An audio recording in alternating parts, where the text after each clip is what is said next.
Hola, mi nombre es Gastón Roldán, soy el cofundador de Consultora Conecta. En esta oportunidad vamos a tratar de responder una pregunta que habitualmente me la hacen los clientes, que es cuáles son las causas de mi rentabilidad, que es menor, igual o mayor a lo que me imaginaba, cómo hago para mejorar la misma, qué variables tocar, etcétera. Bueno, comencemos con esta presentación, que se trata justamente sobre cómo apuntalar la rentabilidad de mi empresa. Como les comentaba, mi nombre es Gastón Roldán, soy el cofundador de Consultora Conecta, donde particularmente nos dedicamos a finanzas de empresas. El primer dicho que nosotros tenemos dentro de nuestra forma de pensar como asesores o consultores de empresas, en materia financiera de empresas particularmente, es que lo que no se mide no se gestiona, o lo que se mide mal se gestiona mal. A esto le agrego un comentario más: quien no conoce sus números no conoce su negocio. Con lo cual vamos a centrarnos a cómo mido. En primer lugar, tengo que conocer cómo mido la rentabilidad de mi empresa para poder luego ver cómo puedo mejorarla. La rentabilidad de una empresa, y en general la rentabilidad, es comparar un resultado obtenido contra un capital que se puso a trabajar para lograrlo. Contablemente, el resultado obtenido se saca el resultado neto del estado de resultados, o P&L en inglés, versus o dividido el patrimonio neto, que ese es mi capital propio, porque el patrimonio neto, acordémonos que está conformado por los aportes de los propietarios más los resultados de la empresa, del ejercicio, más los que vienen de ejercicios anteriores, y parte de esos resultados se pueden distribuir, otra parte se los puede reservar, ya sea porque lo impone una ley o simplemente por facultad de la asamblea de accionistas o junta de socios, y otra parte puede quedar sin un destino específico hasta que se vea qué hacer con ello.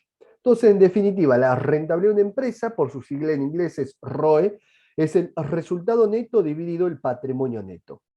Sabiendo esto, me hago, antes que nada de ir a ver a las causas de la rentabilidad de esa empresa, me hago una pregunta: ¿qué es mejor? ¿Una empresa financieramente bien o económicamente bien?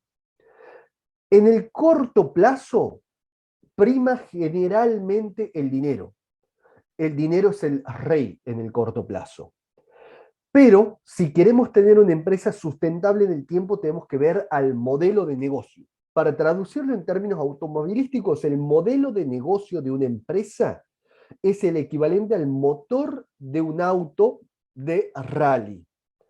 Y esto, el modelo de negocio, cuando tenemos problemas en el modelo de negocio, ya sea porque no estamos vendiendo lo suficiente, no tenemos los aliados estratégicos suficientes, no sabemos cómo atraerlos, no sabemos qué ofrecerles para fidelizarlos, etcétera. Cuando tenemos problemas en el modelo de negocio, se ve reflejado numéricamente en estado de resultados, o P&L por sus siglas en inglés.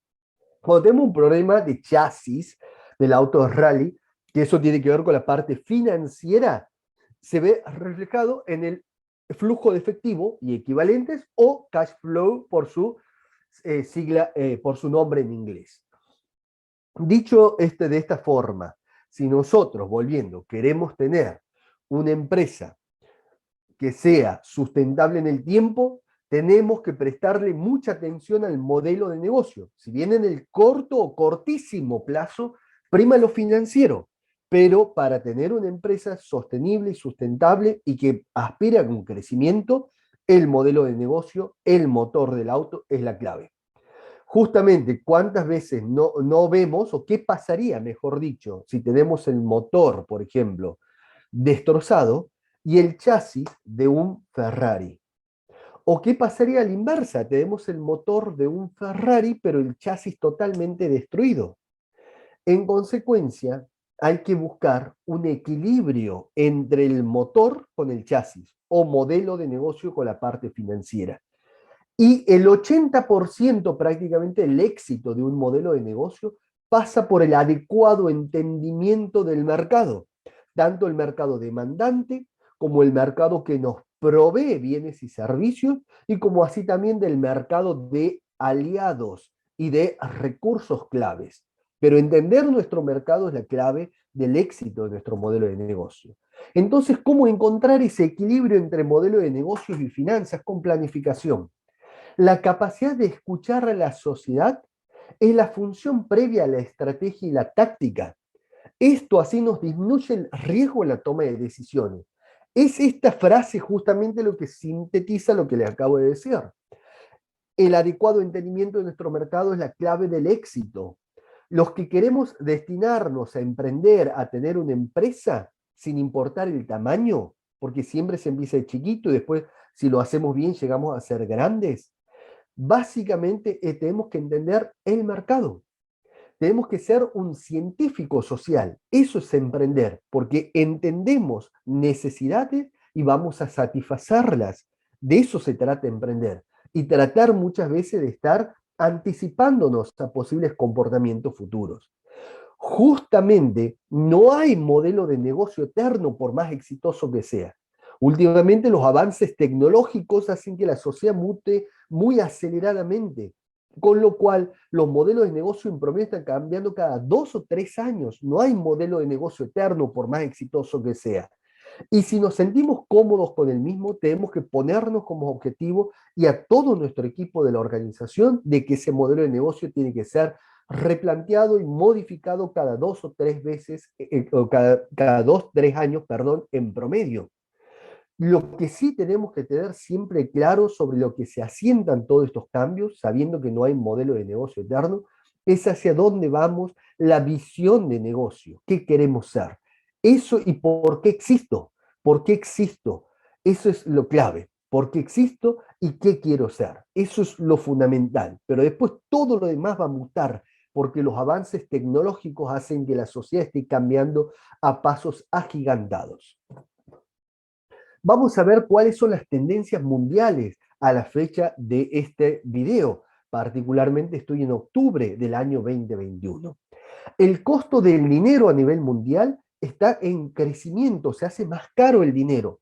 ¿Por qué? Porque por el tema del COVID o el coronavirus del año 2020, que todavía seguimos con esta enfermedad, particularmente los estados han emitido mucho dinero para tratar de ayudar a la sociedad. Y ahora que poco a poco estamos volviendo a la actividad, esto hizo que haya mucho dinero circulante en comparación con la cantidad de bienes y servicios que hay ofertados en la economía. Entonces eso así genera inflación. Y como esa inflación hay que tratar de mitigarla, los bancos centrales del mundo están empezando a hacer más caro el costo del dinero, subiendo la tasa de interés. Detrás de esto, el segundo punto, están cayendo los márgenes de las empresas. Ventas menos costo de lo que vendo, lo que me queda. Eso es el margen. ¿Por qué? Por inflación. Porque me están aumentando el costo de lo que vendo mis proveedores de bienes y servicios. Y nosotros muchas veces aumentamos el precio a nuestros clientes en forma reactiva, después de que nos aumentaron el costo. El tercer punto, detrás de la pandemia, todo el mundo se ha volcado al e-commerce, al comercio electrónico, y eso no ha cambiado, sino que cada vez se acentúa más. El cuarto punto, que toman cada vez más fuerza las comunidades y las uniones de cadenas comerciales. Siempre que hay una crisis, el ser humano se ha comportado en unirse, la unión hace la fuerza. Y el quinto punto, el mercado busca organizaciones con rápida adaptación al cambio y que tenga rapidez de respuestas al cliente, a sus aliados, proveedores, a sus empleados, etc. Por ello, las grandes corporaciones están comenzando a tercerizar parte de sus procesos con las pequeñas y medianas empresas, las pymes, y a adquirir startups con alto potencial. Por eso están empezando a reemplazar sus oficinas que tenían antes estas grandes corporaciones de investigación y desarrollo por monitorear el mercado de startup. Y cuando ven alguna que les ven potencial y que van con lo que ellos se imaginan como empresa y en la mutación de su modelo de negocio, como comenté anteriormente, le invierten, ya sea comprando parte o toda de la compañía. Bajo este contexto y volviendo a lo que era la rentabilidad de la empresa, que es el resultado neto dividido el patrimonio neto, ¿cómo hago eficiente entonces la rentabilidad de mi empresa? Las causas del ROE o rentabilidad de mi empresa son dos. El rendimiento de los activos, de mis activos, que en términos financieros, eso que le dice activo el contador, es la inversión total que hace la empresa. Porque una empresa en qué invierte? Invierte particularmente en comprar stock, invierte en dar crédito a clientes, invierte en maquinarias, invierte en dejar parte en caja y bancos en la tesorería, y si algo le sobra transitoriamente, hará alguna inversión transitoria desde el punto de vista financiero hasta que use ese dinero.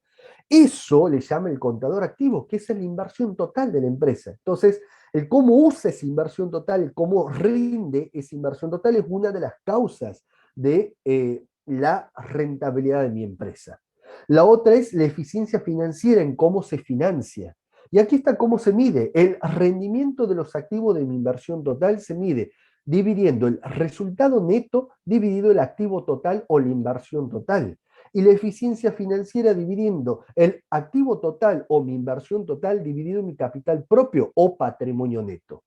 Sabiendo que estas son las dos causas primarias de la rentabilidad de mi empresa, que es el rendimiento de mis activos o inversión total y el cómo me financio, vamos a preguntarnos entonces cuáles son las causas del buen uso de mi inversión total o activo total o del rendimiento de mis activos.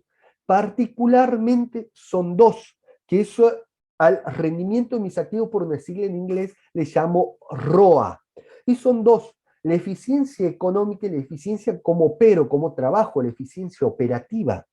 La eficiencia económica está dada por los márgenes. Y nosotros vimos que por el contexto hoy mundial, octubre de 2021, vemos que los márgenes a las empresas a nivel mundial en términos generales se le están cayendo por la inflación que está habiendo en el mundo.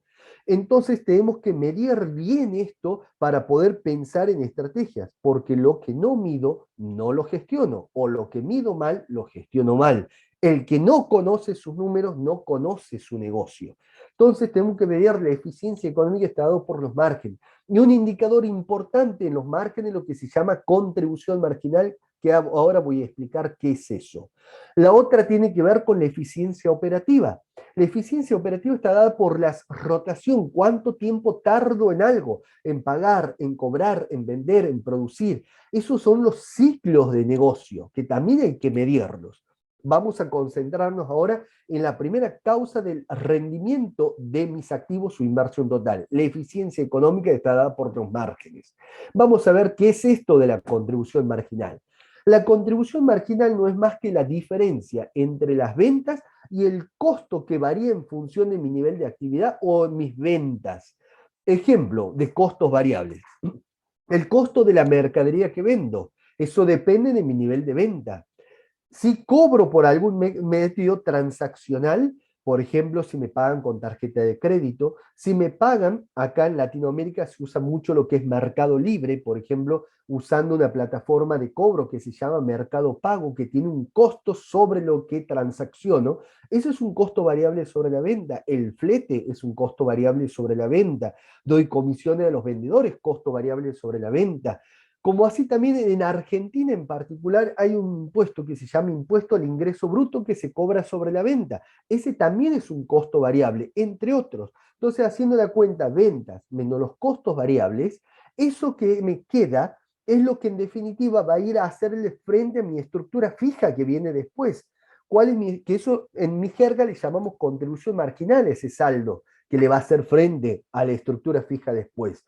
¿Cuál es en general esa estructura fija? Empleados, cargas sociales, alquileres, entre otros, que básicamente los tengo que pagar todos los meses, trabaje o no. Entonces, al hacer ventas menos los costos variables, me queda lo que se llama contribución marginal. Y eso dividido sobre venta, calculo el porcentaje o la incidencia porcentual, que es el margen de contribución marginal. Esa variable, esa métrica hay que tenerla en cuenta. Ver de cada 100 pesos o $100 que tengo de ventas, sin considerar el impuesto al valor agregado, el IVA, porque el IVA no es de la empresa, es del Estado. Entonces, de cada 100 pesos sin IVA que yo vendo, o $100 que yo vendo, ¿cuánto me queda descontado lo variable en porcentaje para hacer frente posteriormente a la estructura fija? Eso es lo que tengo que medir. ¿Por qué? Porque al poder tener ese juego de contribuciones marginales, voy a poder ver para productos, familias de productos, servicios, unidades de negocio, cuáles son los que me contribuyen en mayor medida a la utilidad de mi empresa, a financiar mi empresa, los que tienen potencial y hay que empujarlos o cuáles son aquellos que me quitan rentabilidad, foco y energía en mi empresa. Esos son los que se conocen con esta jerga. Los estrellas son aquellos que me contribuyen en gran medida a la rentabilidad de mi empresa, al beneficio de mi empresa. Son aquellos cuya contribución marginal, tanto en dinero como en porcentaje sobre la venta, está por encima del promedio de mi empresa. Los vaca, que son aquellos que me financian la empresa en su gran mayoría, en dinero la contribución marginal está por encima del promedio, pero en términos porcentuales están por debajo del promedio. El niño son aquellos que tienen un alto potencial y hay que empujarlos, porque me dejan muy buena porcentaje de contribución marginal, está por encima del promedio, pero en dinero todavía es pobre. Y el perro o aquellos que me quitan rentabilidad, foco, energía, esfuerzo en mi empresa, son aquellos que la contribución marginal, tanto en dinero como en porcentaje, están por debajo del promedio. Y en general esto me permite a mí también armar estrategias, porque por ejemplo, en los estrellas, generalmente, entre comillas, se venden solo. En consecuencia, ya sé que esos son muy demandados por mi mercado y me dejan buen dinero y buenos márgenes porcentuales por encima del promedio de mi empresa, de las diversas unidades que tengo, de diversos productos que tengo. Después el vaca. Básicamente sabemos que me deja buen dinero, pero el porcentaje está por debajo del promedio. Entonces ahí generalmente viene mirar hacia adentro de la empresa, la estructura de costos y gastos, pero también puedo mirar un poco hacia afuera. Si quiero hacer una estrategia de aumentar el precio, hay que ver si el mercado se aguanta un aumento de precio. Y después los niños, eso sí tiene que mucho que ver con mirar el mercado para poder empujarlos. Estrategias de marketing, estrategias de venta, estrategias de incentivo que hacen mis competidores. Y el perro hay que tratar de ver qué se puede hacer para sacarlo de esa categoría y pasarlo a cualquiera de las tres, para poder ir escalándolo. Y si no se puede, habrá que liquidarlos de inmediato, hacerlos dinero para invertir en otra cosa. Y ahí generalmente entran los combos de productos, el que no sale con el que más sale para poder hacerlo dinero en corto. Dicho de esta forma, ya vimos una de las causas primarias del rendimiento de mi inversión total o activo total, que es la eficiencia económica, medir los márgenes, donde la contribución marginal es importantísimo, es decir, lo que me queda de las ventas descontada de la estructura variable. Ahora, otras causas del buen uso de mi inversión total, de mi activo total o de mi rendimiento de mi activo total, tiene que ver con los ciclos del negocio, la eficiencia en cómo trabajo, la eficiencia operativa. Y aquí entra lo que se llama el ciclo operativo y el ciclo de efectivo. El ciclo operativo es medir los tiempos. ¿Cuánto tiempo tardo en transformar, si soy una empresa industrial, una materia prima en un producto listo para las ventas? Sumado al tiempo que tardo en venderlo y sumado al tiempo que tardo en cobrarlo. Ese es el ciclo operativo normal de mi empresa. Después el ciclo efectivo es el ciclo operativo menos el tiempo que me da o la financiación que me da mi proveedor. Ese es el ciclo de efectivo. Y miren, le doy un ejemplo cuán útil es esto. Supongamos que tardo en transformar una materia prima en un producto listo para la venta 30 días. Después tardo en venderlo otros 30 días, ya van 60. Y tardo en cobrar otros 30 días más o 90 días. Ese es el ciclo operativo normal de mi empresa. 90 días en el ejemplo que les doy. Y mi proveedor me da una financiación de 30 días, es decir, que me provee hoy la materia prima y me dice pagame dentro de 30 días. Con lo cual, el ciclo operativo, que es de 90 días, le tengo que restar el plazo de financiación a mi proveedor de 30 días, con lo cual el ciclo efectivo queda en 60 días. ¿Para qué sirve esto? Porque digo, en mi empresa tengo un ciclo operativo normal de 90 días, pero gracias a la financiación de mi proveedor de 30 días, mi dinero solo va a estar inmovilizado en mi ciclo de negocio 60 días y no los 90 de mi ciclo normal operativo de mi empresa. Esto es importante porque esto tiene un impacto directo en la parte financiera. Por eso es importante ser eficiente en la producción, en la comercialización, en la cobranza y en cómo podemos negociar plazo de financiamiento con los proveedores. Es aquí a donde empezamos a tomar dimensión y a ver la implicancia en los términos financieros y en la rentabilidad de mi empresa. En consecuencia, volviendo, recapitulando, si una de las causas de la rentabilidad de mi empresa es el rendimiento de mis activos o el buen uso de mis activos, inversión total, y vemos que ese depende a su vez de lo que son la eficiencia económica, que son los márgenes, y del ciclo operativo o de los ciclos de negocio, de la eficiencia operativa como trabajo, y nosotros vimos que a nivel mundial ahora, a la fecha de este video, octubre de 2021, los márgenes se están achicando por un problema inflacionario a nivel mundial, entonces tenemos que ser más que nunca eficientes en cómo trabajamos. Más que nunca, y más que nunca tenemos que medir los márgenes, porque nuestra empresa está con una gran amenaza en esa variable que impacta de lleno en nuestra rentabilidad de la empresa.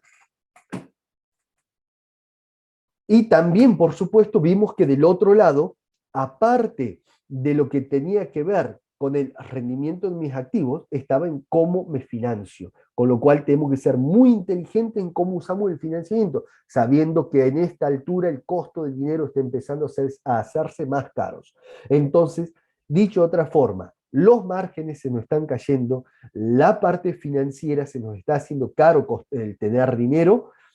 Entonces tenemos que ser muy eficientes en cómo trabajamos para mantener y apuntalar las rentabilidades de nuestras empresas. Regla general, comprar barato para vender caro, cobrar antes para pagar después. Esto que parece algo tan sencillo, en la práctica no lo es. Porque muchas veces, justamente lo que estoy diciendo, estamos comprando un precio y lo vendemos a otro y cuando tenemos que reponer ese stock ya el precio es mucho más caro. En consecuencia nos come margen. Miren cómo no es tan básica, cómo no es tan fácil llevar a la práctica este dicho, comprar barato para vender caro. Y cobrar antes para pagar después tampoco es tan fácil, porque las pequeñas y medianas empresas muchas veces cuando les venden a otra empresa y esa otra empresa tiene un tamaño, muchas veces le pide financiamiento. Y por ahí sus proveedores a pequeña y mediana empresa no les dan financiamiento, y pueden ser también otras empresas capaz que grandes sus proveedores, y no les dan financiamiento. Y muchas veces viene el problema de que cobran después y pagan antes. Y ahí viene el tema, che, pero si mi estado de resultado me dice que gané tanto, pero en la caja no lo tengo, ¿dónde está mi dinero? En la calle. Todavía no hemos cobrado a los clientes. ¿Ven cómo esto de cobrar antes para pagar después en las pequeñas y medianas empresas no es tan sencillo? Fundamentalmente en países latinoamericanos, ni hablar en países como el mío, Argentina. Entonces, ¿cómo armar todas estas estrategias financieras con información y con profesionalización? La información hoy es el nuevo activo o es el nuevo oro, digamos, en esta economía. Porque es una economía del conocimiento, información y colaborativa y profesionalización para poder usar todo esto. Profesionalización en todas las áreas, finanzas, capital humano, marketing, ventas, producción. Tenemos que ser eficientes en todas las áreas. Y más cuando en empresas están dejando de ser pequeñas para pasar a ser medianas, donde la formación de los mandos medios del capital humano es clave, porque los que pasan a ser medianas o están próximos a ser medianas son empresas que para poder seguir viviendo no pueden dejar de hacer inversiones, porque dejar de hacer inversión implica la muerte para ella, y por el otro lado tienen que empezar a delegar, y la formación de mandos medios, gerentes, es fundamental, porque si no van a volver para atrás, y en ese caso el crecimiento le es nocivo. Vamos a ver casos de información y profesionalización, casos prácticos que nos tocaron estudiar desde la consultora Conecta a nosotros. Vamos a ver el caso de un cliente, no doy nombres por cuestiones de confidencialidad con los clientes, de una empresa multiproducto. Vendía muchísima cantidad de productos, diversas familias de productos. El año pasado, año 2020, viene la pandemia mundial, el COVID, y básicamente hemos tomado la decisión, por supuesto, hemos medido lo que eran las contribuciones marginales de las diversas familias de productos, que es los márgenes de eficiencia económica. Hemos medido los tiempos, cuánto, como esta empresa no fabricaba, sino que compraba y vendía, hemos medido los tiempos en que tardábamos en vender, cobrar y el plazo que nos daban nuestros proveedores. Después también vimos la parte financiera, el costo del dinero. Entonces, bajo todo eso, dijimos, tenemos que nosotros buscar el autofinanciarnos. En este contexto, tomar deuda con incertidumbre que hay no es perjudicial. Vamos a tratar de sacar todo el stock que tenemos y hacerlo dinero. Y de ese stock pongamos plata, cuando volvamos a hacer dinero, invirtamos o reinvirtamos el dinero en aquellos productos que son los estrella, los que me financian la empresa, los vacas, y aquellos que tienen potencial, que son los niños, para poder apuntalarlos con determinada estrategia. Pero la clave está en los estrellas, los vacas. Y matemos los que son los perros, aquellos que me quitan rentabilidad, foco, esfuerzo, energía. Matemos eso, empecemos a hacer combo de productos y empecemos a darle dinamismo, rotación, que se venda rápido esto. Y para hacer eso, básicamente, empecemos a usar mecanismos de financiación a los clientes. Pero ¿cómo le damos financiación a los clientes si nosotros no tenemos tampoco la espalda financiera, está el riesgo crediticio, etcétera? Usemos los mecanismos de las tarjetas de crédito para que la gente se pueda financiar a través de lo mismo y nos paguen a nosotros básicamente hoy las tarjetas de crédito. Las tarjetas de crédito tienen un costo financiero. Bueno, según nuestros márgenes, veamos qué costo podemos asumir nosotros y qué parte lo trasladamos al cliente y con qué tarjetas trabajar también, considerando el costo de la tarjeta y los tiempos que me da, que me paga la tarjeta y los tiempos que yo tengo que pagarle a mi proveedor. Veamos con qué tarjeta, con qué planes trabajamos. La otra cuestión también que hicimos fue, bueno, hemos apuntalado a más no poder el e-commerce, porque todo se movía por ahí. Lo que sí nosotros fuimos proactivos, ya en el año 2019 hemos empezado a estructurar un e-commerce, cuando vino la pandemia en el año 2020 no nos tocó más que darle más empuje a lo que ya veníamos haciendo en 2019. Y después hemos empezado a armar grupitos de WhatsApp, a tener diálogos fluidos con los proveedores para tratar de anticiparnos a posibles aumentos de precio y en consecuencia anticipar ese aumento a nuestros clientes y no hacerlos en forma reactiva, donde nuestro principal aliado estratégico fueron y son los proveedores. Ese es el caso 1.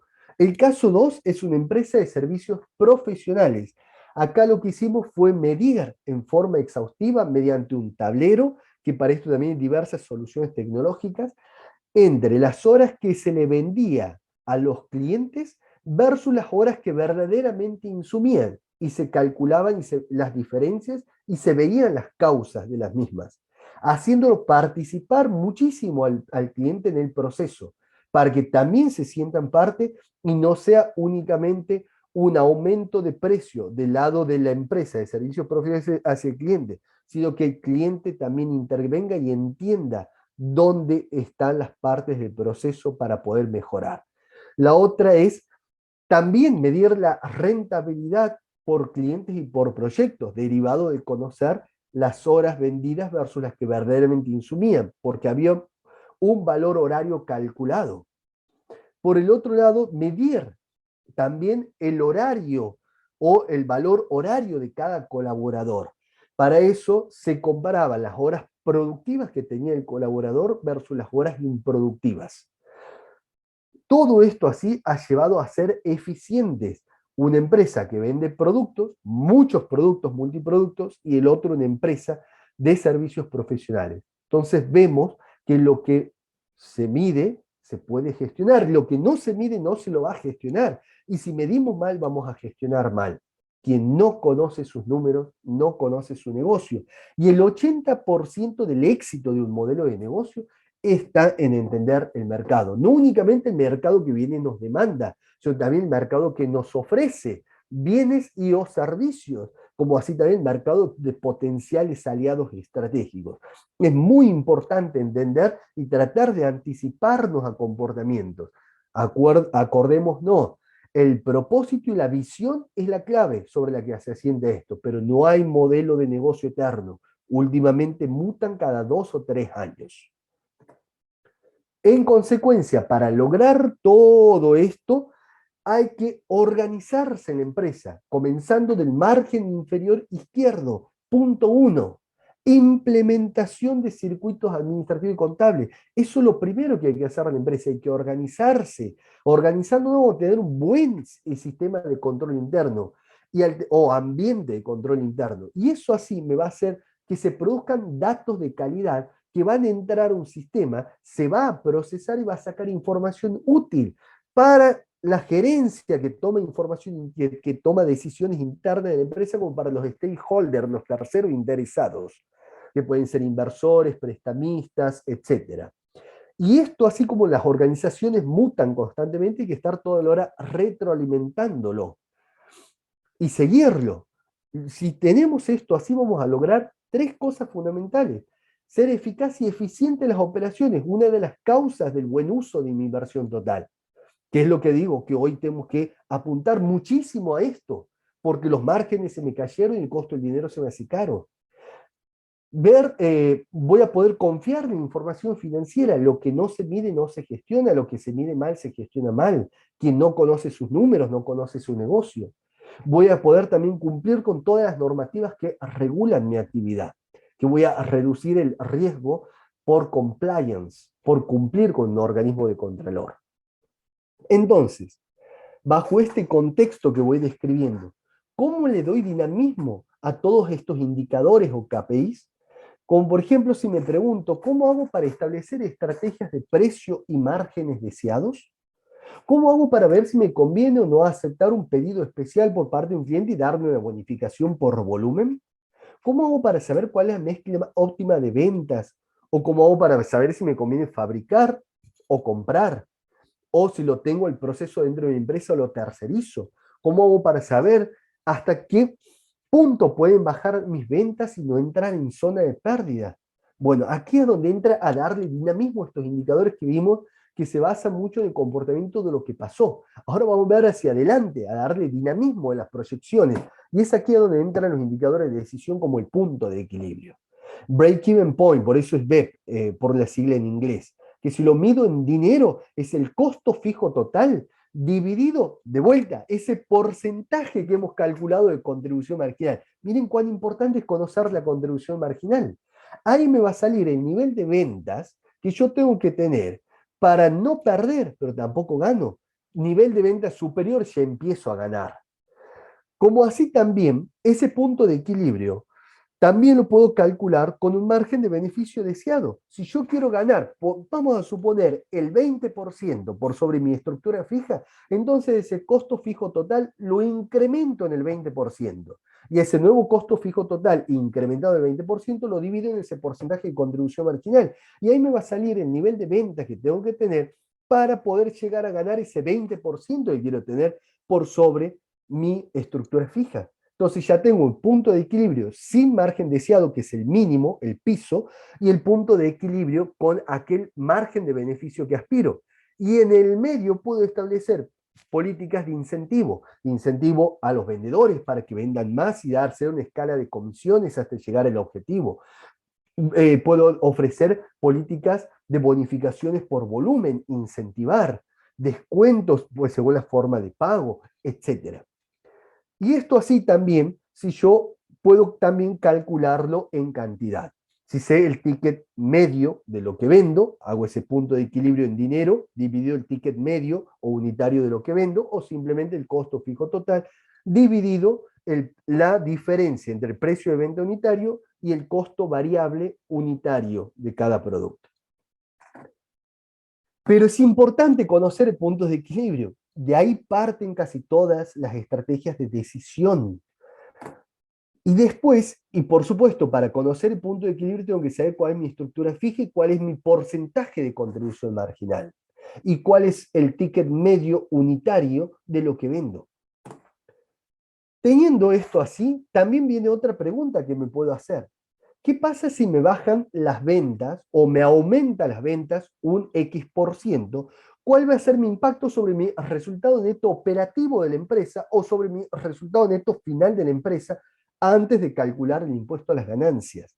Bueno, y aquí entran a medirse los niveles de riesgo y lo que se llama el apalancamiento leverage. El apalancamiento operativo, leverage operativo, no es más que dividir esa contribución marginal dividido el resultado neto operativo que le llamamos EBIT por la sigla en inglés. Eso así es lo mismo que decir que estoy midiendo el riesgo económico.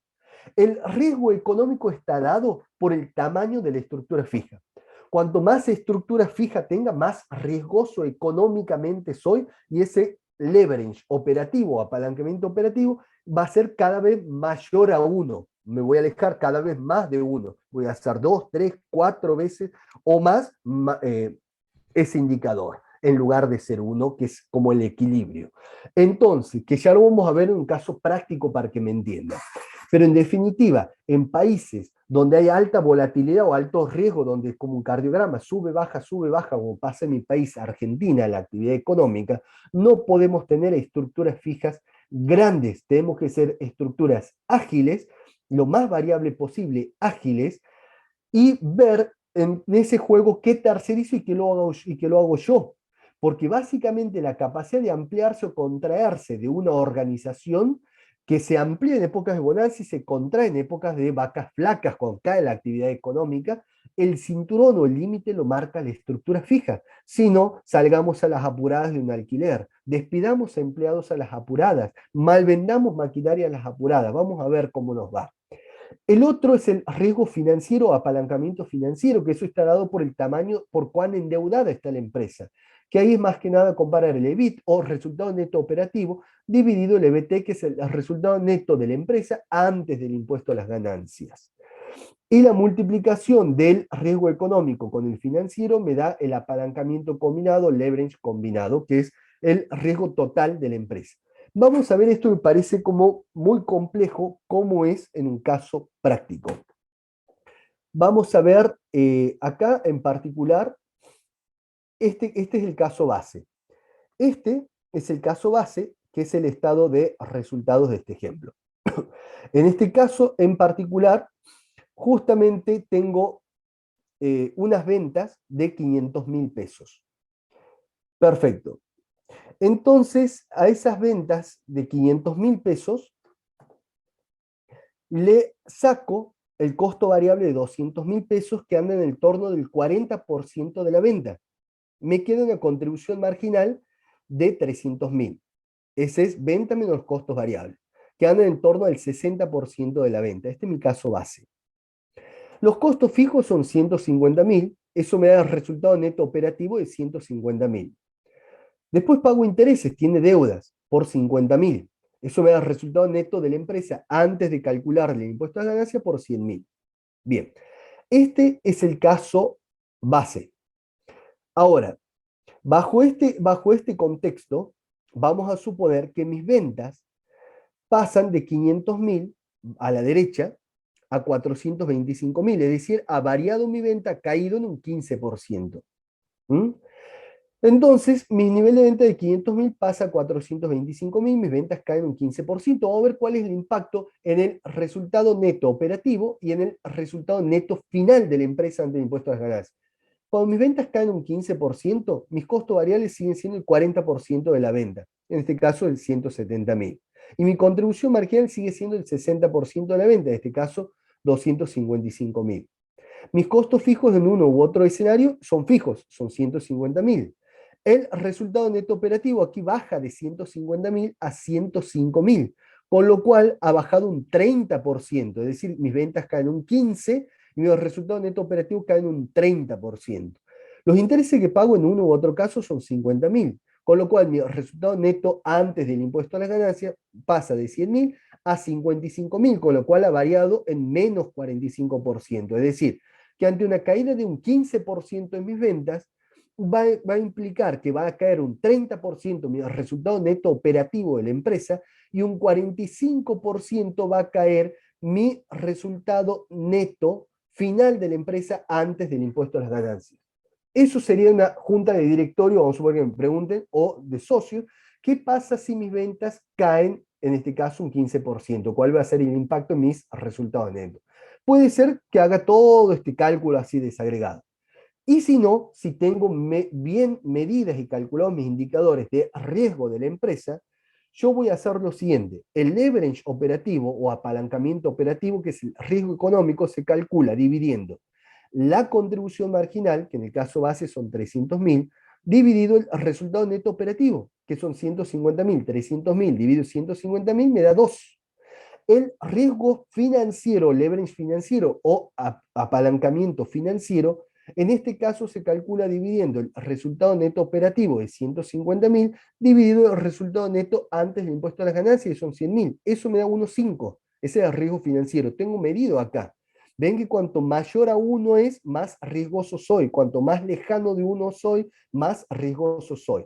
Al multiplicar 2 por 1,5 me da el combinado riesgo total de la empresa, que es 3. Si yo tengo estas variables, yo sé cuán riesgoso soy, al preguntarme un socio, ¿qué pasa si mis ventas caen un 15%? Bueno, yo hago 15% multiplicado por 2, que es el riesgo económico, está dado por el tamaño de la estructura fija. Justamente mi resultado neto operativo va a caer en 30%. Y mi resultado neto final de la empresa antes del impuesto a la ganancia va a caer un 45%, porque lo que hago es la variación en la venta multiplicado por el riesgo final o combinado. ¿Ven por qué es importante medir el riesgo? Y por el otro lado, puede preguntarme directamente desde la variación del resultado neto operativo. ¿Y qué pasa si mi resultado neto operativo varía en un 30% negativo? ¿Cuál va a ser el impacto sobre mi resultado neto final de la empresa antes del impuesto a las ganancias? Bueno, ahí hago el 30% multiplicado por el riesgo financiero, por 1,5. Y eso me da 45%.